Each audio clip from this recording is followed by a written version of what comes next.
जी हाँ दोस्तों, तो लीजिए ये क्या, ममता के बाद अब तेजस्वी, बीजेपी का अगला निशाना राष्ट्रीय जनता दल, बंगाल से बिहार तक ऑपरेशन लोटस, एक्शन में लालू कह दिया नजर मत करना इधर, छोड़ेंगे नहीं। दोस्तों, क्या पश्चिम बंगाल से उठी एक सियासी आंधी अब बिहार की राजनीति का रुख भी बदल सकती है? क्या ममता बनर्जी की पार्टी में मची घमासान सिर्फ बंगाल तक सीमित नहीं है, बल्कि उसकी गूंज पटना तक सुनाई दे रही है? दोस्तों, और सबसे बड़ा सवाल, क्या तेजस्वी यादव के लिए सिर्फ एक खबर है या फिर भविष्य की एक गंभीर चेतावनी है? दोस्तों, राजनीति में किसी के बने बनाए किले एक दिन में नहीं ढहते हैं। पहले अंदर से दरार पड़ती है, फिर भरोसा कमजोर होता है, फिर नेता अपने ही सवाल उठाने लगते हैं, अपनों में ही दूसरे की कमांड फॉलो करने वाले निकलने लगते हैं, और आखिर में वही पार्टी जो कभी अजय दिखाई देती थी संकट में घिर जाती है, टूट जाती है, बिखर जाती है। पश्चिम बंगाल में जो कुछ हो रहा या हुआ, उसने देश की क्षेत्रीय राजनीति को लेकर नई बहस छेड़ दी। अब राजनीतिक गलियारों में एक सवाल तेजी से पूछा जा रहा है, क्या बिहार में भी कहीं वैसी परिस्थितियां तो नहीं बन रही हैं? क्या आरजेडी के अंदर भी सब कुछ उतना ही शांत है जितना बाहर से दिखाई दे रहा है? क्या पुराने नेताओं की नाराजगी, टिकट को लेकर असंतोष और नए बनाम पुराने चेहरे की खींचतान कोई चुनौती बन सकती है, या बीजेपी की नजरें पड़नी शुरू हो गई हैं?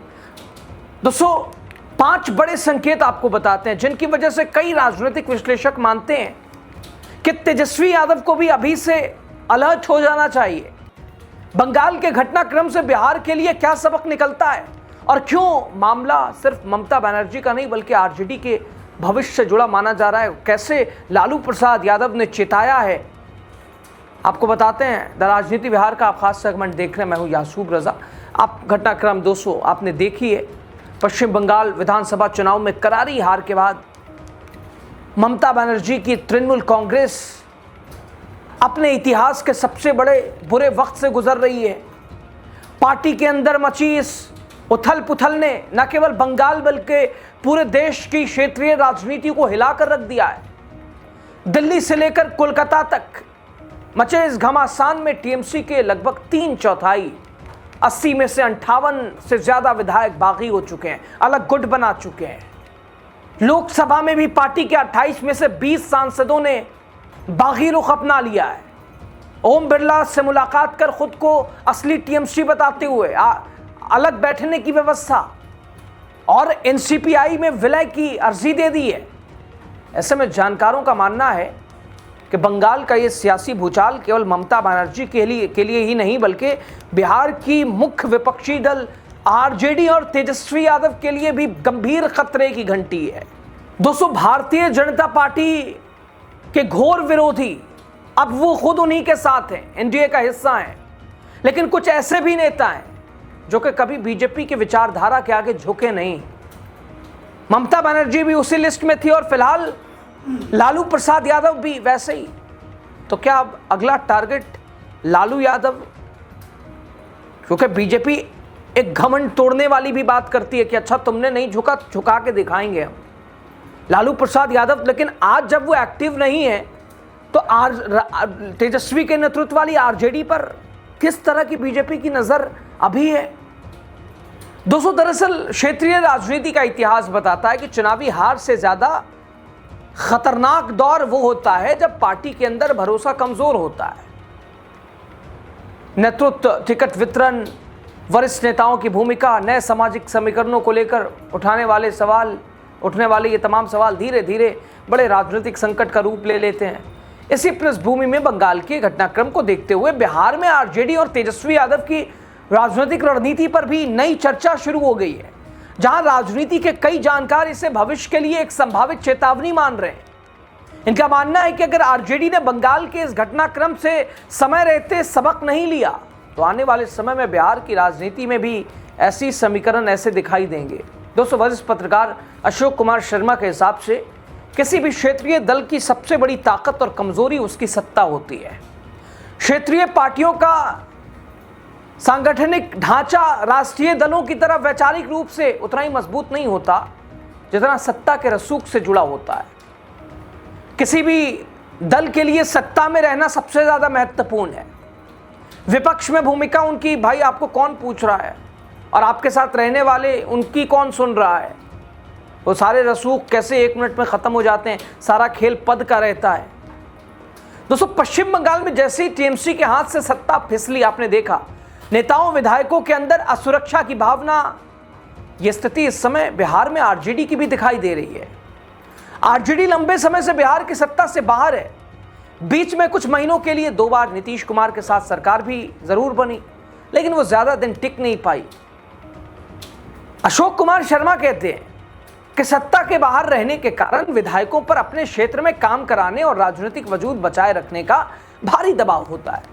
लंबे समय का ये सूखा विधायकों में असंतोष पैदा। आपको दोस्तों याद होगा, फैसल रहमान, याद है नहीं याद है, राज्यसभा चुनाव आरजेडी को हरवाया। फैसल रहमान 3 बार सम्राट चौधरी से मिल चुके हैं। ऐसे ऐसे 3 विधायक 4 विधायक और हैं आरजेडी के, और सांसदों पर भी, कुछ सांसदों पर नजर है बीजेपी की। और स्लीपर सेल की तो खबर, तभी तो रोनी आचार्य जैसा अपनी परिवार, अपनी पार्टी, अपने ही भाई, और उस पर कटाक्ष। दोस्तों, जिसे सत्ताधारी एनडीए बीजेपी जेडीयू गठबंधन आसानी से भुना सकता है, उसे अपने आप को बढ़ाने के लिए लगातार कोशिशें जारी हैं। दोस्तों, टीएमसी में बगावत की एक बड़ी वजह सामने आई कि पार्टी के अंदर फैसले लोकतांत्रिक तरीके से नहीं लिए जा रहे हैं। शीर्ष नेतृत्व के कुछ चुनिंदा लोग ही पूरी पार्टी को नियंत्रित कर रहे थे, जिससे जमीनी नेताओं और यहां तक के मामलों में वरिष्ठ नेताओं से भी एक तरह से उनकी भी अनदेखी की गई थी। आरजेडी के भीतर भी समय समय पर यह आरोप लगता रहा है। टिकट वितरण और बड़े नीतिगत फैसले केवल बंद कमरों में मुट्ठी भर लोगों द्वारा तय किया जाता है। आम कार्यकर्ताओं, जिला स्तर के पदाधिकारियों की राय को तवज्जो नहीं मिलती है। अगर तेजस्वी यादव ने अपने विधायकों कार्यकर्ताओं के साथ सीधा संवाद स्थापित नहीं किया तो यह आंतरिक असंतोष किसी भी दिन बड़े विस्फोट का रूप ले सकता है, जो कि संभवतः ऑपरेशन लोटस चल रहा है। ममता बनर्जी की पार्टी में दोस्तों पुराने और वफादार नेताओं सुदीप बंदोपाध्याय और काकोली घोष की अनदेखी इस बगावत की मुख्य धुरी बनी है। ठीक इसी तरह नजारा हाल ही में बिहार में भी देखने को मिला है। विधान परिषद चुनाव 2026 के दौरान टिकट न मिलने से नाराज आरजेडी के बेहद वरिष्ठ नेता पूर्व मंत्री शिवचंद्र राम ने पार्टी के सभी संगठनात्मक पदों से, सांगठनिक पदों से इस्तीफा दे दिया है। शिवचंद्र राम का यह कदम आरजेडी के लिए एक बड़ा झटका है। हालांकि बाद में उन्होंने पार्टी में रहने के लिए मना लिया गया, इस्तीफा स्वीकार नहीं किया गया, लेकिन सुनील सिंह को एमएलसी बनाने को लेकर पूरी पार्टी में अलग अलग धारणाएं हैं, अलग अलग विवाद है। लेकिन यह साफ नहीं दिखा कि लालू प्रसाद यादव के दौर के पुराने और वफादार नेता अब भी नई लीडरशिप के फैसलों से खुद को ठगा हुआ महसूस कर रहे हैं। वरिष्ठ पत्रकार अशोक कुमार शर्मा कहते हैं इसका सार यही है कि पुराने दिग्गजों को दरकिनार करना किसी भी पार्टी के बुनियादी सांगठनिक ढांचों को कमजोर कर देता है। ऐसे में तेजस्वी यादव को एक्स्ट्रा अलर्ट रहना चाहिए। दोस्तों, पश्चिम बंगाल में पूरी लड़ाई ममता बनर्जी के भतीजे अभिषेक बनर्जी के फैसलों और उनकी कार्यशैली के खिलाफ थी। पुराने नेताओं को अभिषेक का नेतृत्व थोपा जाना पसंद नहीं आया। बिहार में भी लालू यादव के बाद अब कमान पूरी तरह तेजस्वी यादव के हाथ में है। हालांकि तेजस्वी यादव ने खुद को एक मझा हुआ नेता के रूप में साबित किया है, लेकिन पार्टी के अंदर अब भी कई ऐसे कद्दावर नेता हैं जो खुद को तेजस्वी की युवा ब्रिगेड से दूर पाते हैं। हाल ही में पार्टी के प्रदेश अध्यक्ष मंगनीलाल मंडल ने उनसे बिना पूछे किए गए फैसलों पर गहरी नाराजगी जताई थी। इसके पहले पार्टी के वरिष्ठ नेता जगदानंद सिंह भी यदा कदा अपनी आपत्ति अपने एक्शन से जताते रहे हैं। ऐसे में बकौल अशोक कुमार शर्मा तेजस्वी यादव को यह समझना होगा कि केवल अपनी पसंद के युवा चेहरों के दम पर पूरी पार्टी को एकजुट नहीं रख सकते हैं। उन्हें लालू यादव के दौर के वरिष्ठ नेताओं को भी पूरा सम्मान और निर्णय लेने की प्रक्रिया में हिस्सेदारी देनी होगी, ताकि युवा बनाम बुजुर्ग का कोई युद्ध शुरू ना हो जाए। दोस्तों, टीएमसी की ताकत उसका एक खास वोट बैंक था, लेकिन राष्ट्रवाद और कड़े ध्रुवीकरण के सामने बिखर गया। तेजस्वी यादव भी इस बात को बखूबी जानते हैं, समझते हैं। सिर्फ एमवाई समीकरण से बिहार की सत्ता दोबारा काबिज होना आसान नहीं, असंभव है। इसलिए वो लगातार बाप यानी बहुजन, अगड़ा, इसके अलावा आधी आबादी और गरीब का नया नारा दे रहे हैं। लेकिन चुनौती ये है कि ये सोशल इंजीनियरिंग सिर्फ भाषणों और नारों तक ही सीमित है। जब ज़मीन पर टिकट देने या सांगठनिक पदों को बांटने की बात आती है तो पुराने ढर्राई हावी हो जाते हैं। इससे ना तो नया वोट बैंक, अति पिछड़ा और अगला समाज पूरी तरह जुड़ पाता है, और पारंपरिक वोट बैंक काफ़ी उसमें भी नाराज़गी दिखाई देती है। महाराष्ट्र में शिवसेना और एनसीपी की टूट, उड़ीसा में बीजेडी का पतंग और पश्चिम बंगाल में टीएमसी का बिखरना, ये सभी घटनाएं इस बात का साफ संकेत है कि आज के दौर में कोई भी क्षेत्रीय राजनीति का किला कमज़ोर होता गया है। आरजेडी और तेजस्वी यादव के लिए बंगाल का ये संकट खुली किताब की तरह है। पारिवारिक स्तर पर तेज प्रताप यादव और रोहिणी आचार्य का आक्रोश यदा कदा दिखता ही रहा है, और कई बार पार्टी के नेताओं और कार्यकर्ताओं की नाराजगी सरेआम होती रही है। ऐसे में तेजस्वी यादव के फैसले पर प्रदेश अध्यक्ष का कहना कि मुझसे बिना पूछे फैसला लिया गया, पार्टी के कद्दावर और पूर्व मंत्री उनका इस्तीफा दे देना, फैसल रहमान जैसे नेता का लगातार बीजेपी से नज़दीकी बढ़ाना, राज्यसभा चुनाव में आरजेडी को हरवाना, ऐसे में अगर उन्होंने अपनी पार्टी के आंतरिक असंतोष को दूर नहीं किया, पुराने वफादारों के साथ उन्हें लेकर पार्टी आगे नहीं चली, तो बिहार की राजनीति में भी बड़े फेरबदल से इनकार नहीं किया जा सकता है। और फिलहाल स्थिति उन पुराने नेताओं की समझी जाए तो वो लालू प्रसाद यादव से मुलाकात की है उन्होंने, और सीधे तौर पर कहा कि तेजस्वी यादव हम लोगों को दरकिनार कर रहे हैं। और इधर लालू प्रसाद यादव ने भी सूत्रों के हवाले से खबर कि उन्होंने तेजस्वी से मुलाकात की औपचारिक तौर पर, और सुझाव दिया है कि जैसे हम लेके चलते थे सबको, वैसे ही लेके सबको चलना पड़ेगा, और जोश में होश खोने जैसा फैसला नहीं चलेगा।